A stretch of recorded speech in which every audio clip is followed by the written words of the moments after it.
તો કેમ છો? આજે અમે જઈ રહ્યા છે સેલાવાડે। અત્યારે બ્લોક ચાલુ કરી દીધો છે 7 વાગે, તો જોતા રહેજો। કોસો દોસ્તો સેલાવાડા આપણે આવી ગયા છે। જોઈ લો, તમે આવો હોય તો આ રસ્તે આવજો, સીધે સીધા જોઈ લો ડુંગર।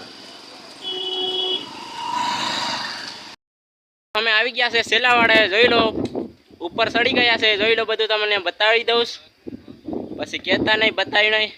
જો રાજેશ ખોપરું ખાય છે, જોઈ લો બધું। બહુ સારી મજા આવી રહી દોસ્તો, આવું હોય તો આવજો। અને આવી ચૂક્યા છે અમે, જોઈ લો તમે બધું। આપણે હરું હરું જોવો, હા કરિયા ખાઈ રહ્યો ઈ અહીંયા સોબનમાં આવી જોઈ શકો। ઠેઠ ઉપર અમે ચડી ગયા છે દોસ્તો, જોયો તમે। અને તમારે આવવું હોય તો બહુ મજા આવશે। અમે તો આવ્યા છે, પણ તમે આવો તો બહુ સારું।